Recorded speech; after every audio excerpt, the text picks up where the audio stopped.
Setelah baca firman, mereka berdoa lagi kan. Saya ikut aja merem. Saya ikut merem. Tapi saat itu saya nggak tahu gimana apa yang saya katakan, tapi tiba-tiba saya merasakan dilawat Tuhan saat itu.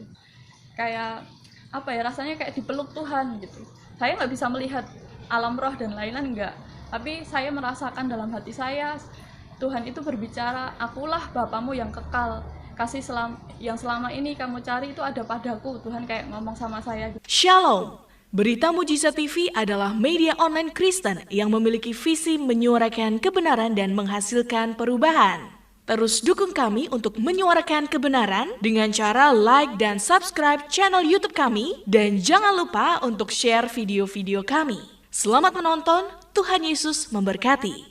Shalom, perkenalkan nama saya Sukma, saya dari Solo. Saat ini saya sedang bekerja di Taiwan, di salah satu panti jompo. Di sini saya mau menceritakan setiap kebaikan Tuhan dalam hidup saya. Jadi awalnya saya dulu seorang Muslim. Tahun 2013 itu saya mendapatkan mimpi dari Tuhan. Jadi saya bertemu Tuhan Yesus. Waktu itu saya sedang mengalami kehampaan hidup begitu. Jadi saya merasa hidup itu hampa gitu, hambar-hambar aja gitu, nggak ada sesuatu yang baru. Jadi saya mengalami apa ya, nggak ada apa ya, sesuatu yang kurang dalam hidup gini itu loh ya. Jadi kayak nggak damai sejahtera juga. Jadi saya sekolah ya sekolah, saat itu saya masih sekolah, tapi kayak hidup tuh begitu-begitu saja gitu. Saya nggak merasakan Allah yang hidup gitu. Saya juga sholat, saya juga puasa, saya melakukan semua ibadah itu, tapi kayak semuanya itu kayak rutinitas aja, kayak formalitas gitu, kayak nggak ada sesuatu yang benar-benar dari hati, dari hidup di hati saya gitu. Jadi suatu ketika 2013 saya bermimpi, saya ketemu Tuhan Yesus. Di situ posisi saya sedang berada di kayak di padang gurun gitu. Di padang gurun kosong, nggak ada orang. Saya bermimpi ada sosok di depan saya. Dia sedang duduk. Dia sedang melihat saya ke hadapan saya. Dia senyum. Itu terlihat seperti bersinar-sinar seperti itu. Saya rasanya ingin mendekati itu, tapi dalam hati saya berpikir itu Tuhannya orang Kristen gitu. Saya udah mengerti itu Tuhannya orang Kristen gitu. Saat itu kan saya masih Muslim, jadi saya berpikir, tapi saya di situ saya pengen mendekati sosok itu, nggak peduli itu Kristen atau enggak. Rasanya saya pengen mendekati sosok itu, saya ingin bercerita kalau hidup saya itu hampa gitu. Saya sebelumnya saya itu sholat tahajud, saudara. Jadi saya sholat tahajud itu sepertiga malam, saya berdoa gitu. Saya kayak ngomong sama Allah saat itu kan dengan cara Muslim. Saya cerita, saya berdoa, saya menangis di situ kalau saya mengalami hampa gitu hidup, dan saya pengen sesuatu yang baru. Saya pengen, kalau memang Engkau ya Allah, kalau memang Engkau hidup, tolong tunjukkan kepada saya gitu. Selama ini Engkau itu jauh, Engkau itu kayak gimana ya, disembah tapi jauh gitu. Walaupun saya berulang kali menyembah, beribadah berapapun banyaknya, tapi saya tidak merasakan kedekatan Tuhan gitu. Saya kayak menantang Tuhan gitu, kalau memang Engkau hidup, tolong tunjukkan kepada saya. Saya itu nangis sampai terus saya habis itu tidur. Nah, saya dapat mimpi itu tadi, saya ketemu Tuhan Yesus itu. Rasanya saya pengen mendekati sosok itu. Baru satu langkah saya pengen mendekati sosok itu, tiba-tiba ada banyak lalu lalang orang. Padahal tadinya nggak ada orang, tiba-tiba ada banyak lalu lalang orang gitu. Kayak suasananya kayak zaman dulu kayak gitu. Masih pada pakai sorban kayak gitu. Terus habis itu saya bangun. Sampai di situ saya terus langsung bukan langsung percaya, langsung jadi Kristen, enggak juga. Saya masih bertanya-tanya, apa ya maksudnya itu mimpinya. Terus saya ngomong sama teman saya yang Kristen di sekolah. Saya hubungi, saat itu masih SMS, belum ada WhatsApp. Saya SMS teman saya, kalau saya mimpi begini, saya ketemu Tuhanmu. Terus singkat cerita, mereka mengajak saya untuk berdoa di sekolah.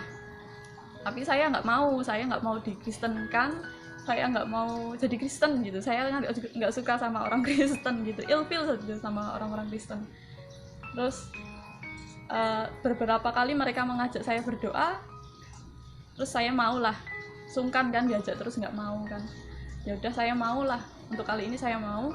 Dan saat ikut berdoa, nggak kebetulan saat itu di Firehouse Manahan yang berkhotbah itu pas itu adalah Mas Yoyo. Nah, Mas Yoyo itu padahal anak guru saya di SMP. Saat itu kan saya di SMA masih kenaikan kelas 2 itu. Dia khotbah di situ kok kayak pernah kenal gitu. Dan ternyata setelah selesai ibadah memang itu anaknya guru saya gitu. Nah, terus waktu itu pas awal-awal ibadah itu juga aku ngelihatnya pada bahasa roh gitu, kayak baca jimat atau apa gitu. Mereka tuh kayak ngomong apa gitu, aku cuma ngeliatin aja mereka berdoa, mereka nutup mata, dan terus ada yang baca firman. Setelah baca firman mereka berdoa lagi kan, saya ikut aja merem,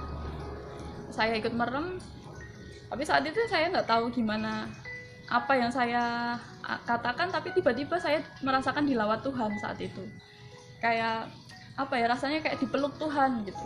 Saya nggak bisa melihat alam roh dan lain-lain, enggak, tapi saya merasakan dalam hati saya Tuhan itu berbicara, akulah Bapamu yang kekal, kasih yang selama ini kamu cari itu ada padaku. Tuhan kayak ngomong sama saya gitu. Saya udah gimana ya, yang sebelumnya saya sholat tahajud tadi, saya berdoa pengen ketemu Tuhan, itu rasanya udah kejawab gitu.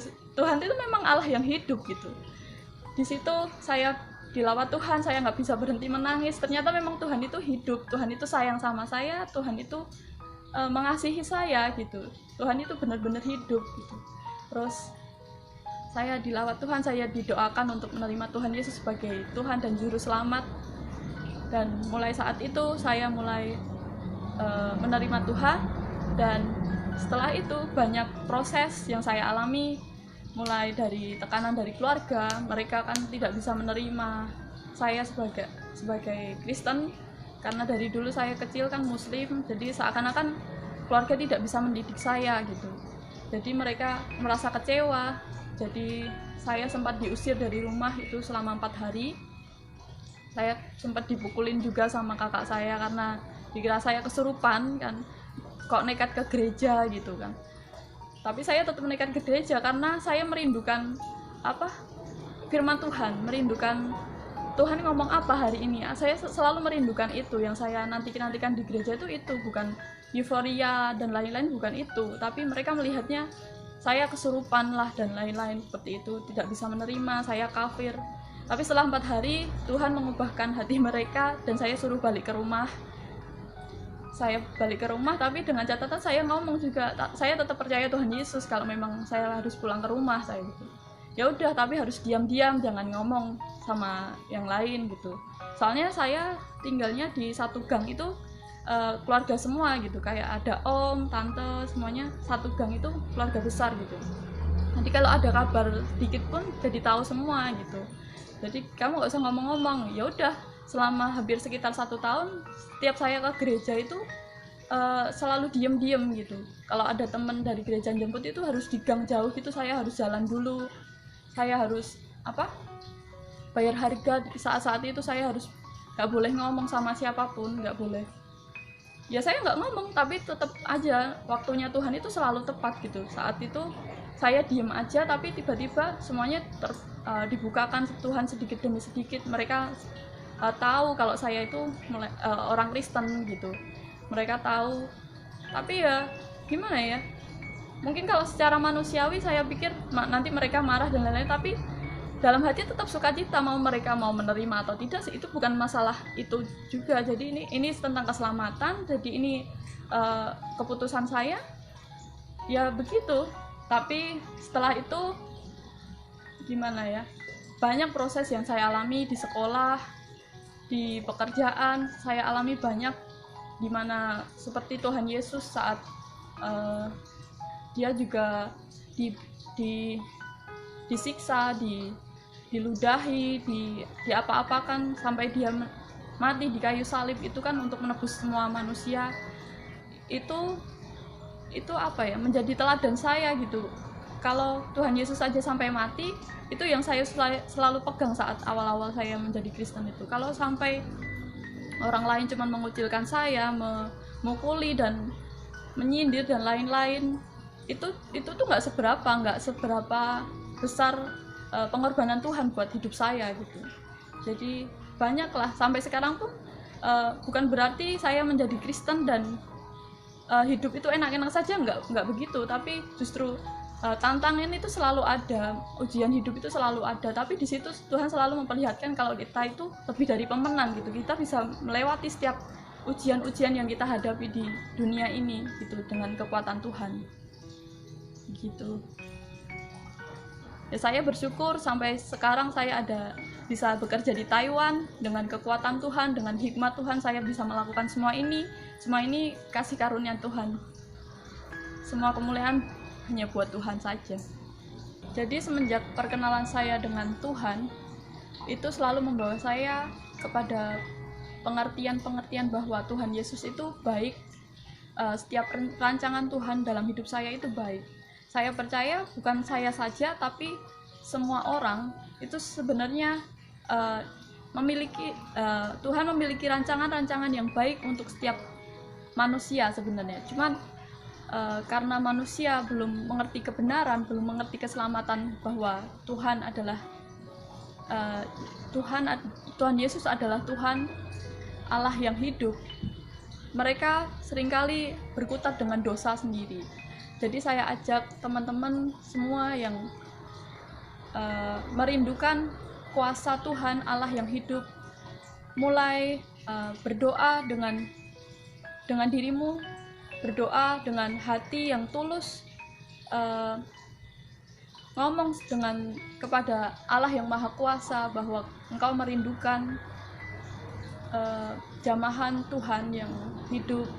Engkau merindukan apapun yang kamu katakan itu, Tuhan itu melihat hatimu. Jadi setiap kerinduanmu, setiap apa yang engkau rindukan itu Tuhan melihat hatimu. Jadi katakan saja sama Tuhan apa yang engkau rindukan, apa yang ingin engkau alami dalam hidup ini. Ngomong aja sama Tuhan. Tuhan itu Allah yang hidup, dia tidak